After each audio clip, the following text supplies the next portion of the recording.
E aí quem é que levou porrada da polícia sem nem ter nada a ver com a situação? Eu mesma. Sabe aquelas cenas desses reality shows que eles entram numa casa que parece que a pessoa deixou lixo e comida ali durante meses e nunca limpou? Era exatamente assim. Quando eu entro na sala, eu dou de cara com a cena. O chão todo alagado, o tapete também, o teto completamente encharcado e caindo uma pequena cachoeira da lâmpada da sala.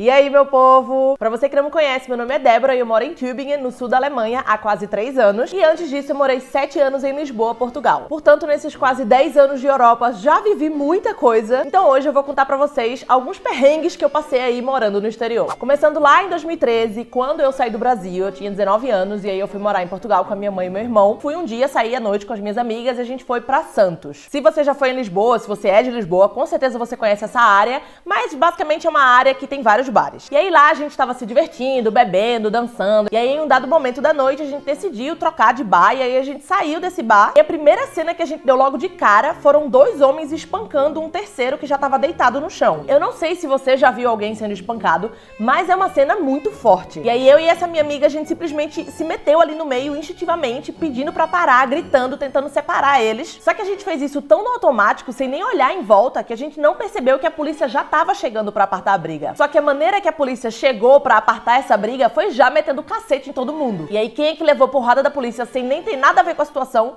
Eu mesma. A minha amiga ainda bem não levou com nada, mas eu levei uma porradona de cacetete no meu pulso. E aí na mesma hora esses 2 caras saíram com um policial atrás, o outro policial foi ajudar o cara que tava caído no chão e eu simplesmente caí no chão gritando de dor sem nem ter entendido o que tinha acontecido. Foi horrível. E aí depois de um tempo os policiais vieram ver como é que eu tava, vieram me perguntar, me pedir desculpa, né? E me disseram também que eu nunca deveria tentar me meter nessas brigas pra tentar separar, porque dessa vez eu levei porrada deles, mas poderia ter acontecido muito pior. Os próprios caras que estavam espancando o cara, eles poderiam se virar contra mim e aí eles poderiam me bater, né? Então aí eu aprendi a lição. Nunca tentar separar a briga de homem porque, sei lá, vai que essa briga se vira contra mim, né? Depois disso, obviamente que a minha noite acabou, eu liguei pra minha mãe chorando e aí ela foi lá me buscar. A gente até pensou em ir no hospital e tal pra ver se tinha acontecido alguma coisa, mas aparentemente não tinha quebrado nem nada, então eu deixei pra lá. No dia seguinte eu acordei com o pulso super inchado, assim, roxo e tal, mas passou uns dias e ficou tudo bem. Mas foi um perrengue, porque assim, não é muito legal apanhar da polícia, ainda por cima quando você nem tem a ver com a história, ainda por cima no exterior, quando você nem tá no seu país. Outro perrengue que eu passei, e aí foram alguns anos depois disso, quando eu saí de casa e fui morar sozinha pela primeira vez, quer dizer, sozinha não, né, com outras pessoas no caso. Na época eu precisava sair de casa muito rápido, porque eu tinha sido promovida, e aí o meu local de trabalho, ele era muito longe da casa da minha mãe, e aí eu pensei, bom, tá na hora então de eu procurar um lugar pra mim, né? Nessa época o meu boy morava numa república em Lisboa, e aí ele falou que esse cara que alugava o quarto pra ele, com certeza ia ter vários quartos disponíveis, e pediu então pra falar com ele. Entrei em contato com o cara, ele falou que tinha um quarto disponível, mas que só ia ficar vago dali a um mês. Aí eu falei pra ele que eu realmente tava precisando de algo muito urgente, e ele falou, olha, eu tenho um quarto no Saldanha que tá disponível, se você quiser você pode ficar lá nele enquanto o outro não fica vago. Eu pensei, perfeito, Saldanha, bem localizado, é só por um mês, temporário, tranquilo. Nem vi o quarto e já aceitei. Eis que ele me dá o endereço, me dá as chaves do apartamento e eu simplesmente vou já de mudança com mala e cuia. E aí quando eu chego, prédiozinho de fora super tranquilo, entrei, subi no elevador e aí quando eu saí no meu andar, eu percebi aquele cheiro de lixo. E aí eu pensei, caraca, que cheiro forte, né? Mas tudo bem. Entrei no apartamento e quando eu entrei no apartamento é que eu percebi que o cheiro vinha de dentro do apartamento. Quando eu começo a entrar, o primeiro cômodo que eu dou de cara é a cozinha. E aí eu encontro ela num estado assim, deplorável. Sabe aquelas cenas desses reality shows que eles entram numa casa que parece que a pessoa deixou lixo e comida ali durante meses e nunca limpou? Era exatamente essa cena. Tinha louça suja e resto de comida simplesmente na cozinha inteira. Em cima do balcão, em cima do fogão, em cima da pia, dentro da pia, em cima da mesa, todo lugar, tudo, tudo. Não tinha nem espaço pra eu apoiar nenhum tipo de comida pra cozinhar. Era só lixo e comida podre em todos os lugares. Quando eu abri o armário debaixo da pia, que era onde ficava o lixo, o lixeiro parecia que tinha transbordado já há semanas. Naquele ponto ali, parecia que as pessoas só abriam a porta do armário, jogavam o lixo pra dentro e fechava. O apartamento inteiro fedia a lixo podre. Eu abri a geladeira, tinha comida podre, o banheiro eu não preciso nem falar, né, a nojeira que era. Vários rolos de papel higiênico usados pelo banheiro inteiro. Olha, parecia um filme de terror. Nesse dia eu acho que não tinha ninguém em casa, e aí não tinha nem como eu falar com alguém, perguntar o que é que tinha acontecido ali, ou sei lá, tentar reclamar. E aí assim, como que uma pessoa vive num lugar desse, né? Como que eu ia no supermercado fazer compras e colocar a minha comida ali dentro daquela geladeira, ou enfim, cozinhar naquela cozinha? Não tinha como, era impossível, completamente impossível. E aí eu pensei, bom, eu não vou ficar aqui esperando até essas pessoas voltarem pra poder elas fazerem alguma coisa, né? Aí eu, trouxa que sou, fui no mercado, comprei luvas, comprei produto de limpeza e comecei a fazer uma faxina no apartamento inteiro. Comecei a lavar prato que eu nem tinha sujado, jogar lixo fora, lavei banheiro, limpei a cozinha, deixei tudo um brinco. O cheiro não passava, porque eu acho que já tava tanto tempo ali aquele lixo que o cheiro impregnou assim nos móveis, sabe? Passei horas fazendo isso. E aí no dia seguinte eu acordo e dou de cara com um dos flatmates, que por sinal era brasileiro, e aí ele me pergunta: ah, foi você que limpou tudo aqui? Aí eu falei: claro, né? Como que uma pessoa consegue viver aqui no meio desse chiqueiro? Aí ele disse: pois é, eu também não consigo entender. Quem faz isso são os outros dois que moram aqui. Eu já tentei conversar, mas não adianta. Como eu só venho em casa pra dormir, não uso a cozinha nem nada, simplesmente desisti. Aí eu fiquei o quê? Chocada, né? E nesse mesmo dia à noite eu acabei encontrando com os outros dois assim na cozinha. Eram dois chineses, uma menina e um menino, na faixa dos 20 e poucos anos. Eles nem falaram nada. Eles deram um oi, pegaram a comida deles e foram se trancar no quarto. Foi passando os dias e eu fui começando a ver que as coisas estavam voltando a ser exatamente como eram antes. De fato, o brasileiro mal tava em casa, eu via ele, sei lá, uma vez por semana. E os chineses não limpavam absolutamente nada do que eles sujavam. Todos os pratos, talheres, copos, tudo com resto de comida, eles só jogavam na pia e iam embora. O lixo começou a transbordar de novo, as coisas começaram a ficar caóticas de novo,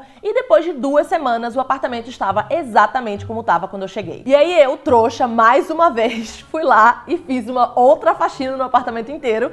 Só que dessa vez eu saí distribuindo post-it pela casa inteira, pedindo, por favor, para manterem a organização e a limpeza. Porque eu não tinha coragem de ir lá bater na porta deles pra fazer barraco. Deveria ter tido? Deveria, mas não tive. Preferi ali tentar manter uma convivência um pouco mais agradável. Pergunta se adiantou. Claro que não. Eles continuaram com o mesmo comportamento até aquele mês acabar. Quando eu chegava em casa do trabalho e abria a porta do elevador, eu já sentia aquele cheiro de lixo, já me dava vontade de chorar. Eu tentava passar o máximo de tempo possível fora de casa, porque quando eu tava em casa, eu só tinha vontade de chorar e de vomitar. Foi terrível. E aí, passado um mês, eu me mudei, e aí, graças a Deus, os meus flatmates do outro apartamento eram ótimos, todos organizados e limpinhos. Mas assim, esse mês foi uma tortura pra mim, sério. Já que esse vídeo já tá ficando enorme, eu vou contar só mais um perrengue. Em 2017, eu e meu boy, a gente resolveu ir morar juntos, e aí a gente começou a procurar apartamento na internet. Depois de algumas buscas, a gente encontrou um apartamento super fofinho, super bem localizado, perto do metrô, com um terraço assim enorme, maravilhoso. E assim, com um preço bem ok em comparação aos outros apartamentos que tinha na época no mercado. Quando a gente foi visitar o apartamento, ele estava sendo reformado e ainda estava de noite. Então, óbvio que a gente não viu vários probleminhas que o apartamento tinha. Adoramos o AP logo de cara, fizemos a proposta e a proprietária aceitou. A gente fez a mudança no dia 31 de dezembro de 2017 e já começamos ali o ano, o quê? Com aquela vibe de apartamento novo, vida nova, se mudando juntos, né? Então, um novo capítulo, muito felizes. Passaram-se alguns meses e aí a gente foi começando a ver os problemas do apartamento. Tipo, o banheiro não tinha janela e não tinha nenhum sistema de ventilação, então óbvio que era o lugar perfeito pra ter mofo. A fachada do prédio parecia um pouco abandonada e ficava do lado de um prédio que era abandonado, então o nosso prédio também parecia um prédio abandonado. As escadas do prédio, que deveriam ser limpas pela proprietária, nunca foram em 2 anos e meio que a gente morou lá. Mas até aí tudo bem, tava tudo tranquilo. Até um belo dia de outono que a gente saiu de casa de noite, tava chovendo horrores, parecia que o mundo ia cair. E aí quando a gente volta pra casa e eu abro a porta, quando eu dou o primeiro passo, eu só escuto aquele barulhinho de pé pisando em poça d'água. Quando eu olho pro chão, eu percebo que o chão tá todo alagado. Quando eu entro na sala, eu dou de cara com a cena. O chão todo alagado, o tapete também,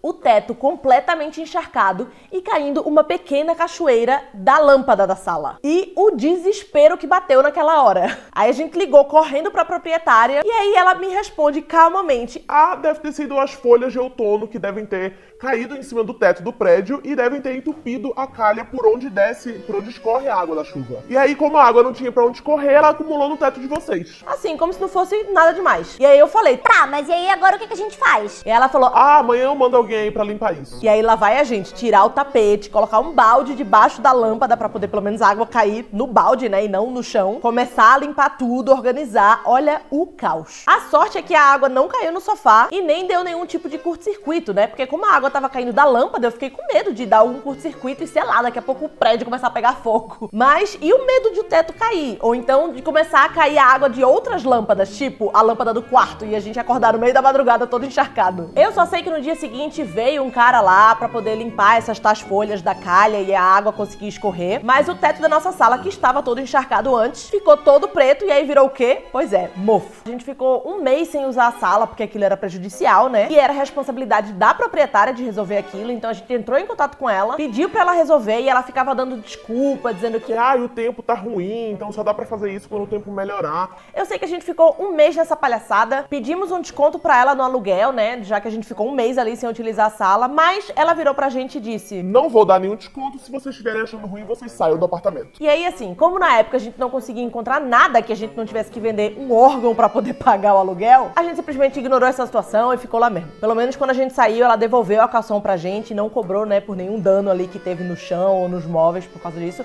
porque aí também seria o cúmulo, né? E esses foram alguns dos perrengues que eu passei por aqui. Acabei contando só perrengues de Portugal, porque eu quis fazer na ordem cronológica. E aí, como o vídeo já tá ficando grande demais, eu tive que parar por aqui. Se vocês quiserem, comenta aqui embaixo que eu posso fazer uma parte 2 depois. E se você gostou de ouvir as minhas desgraças, deixa o like aqui embaixo, se inscreve no canal se você não for inscrito. E me conta aqui embaixo também algum perrengue aí que você passou morando fora no Brasil, se esse for o seu caso. E é isso, a gente se vê no próximo vídeo. Tchau! Chega! Chega! Para 3 vezes esse vídeo. A imagem do vídeo já deve estar toda escrota. Não tem condição mais.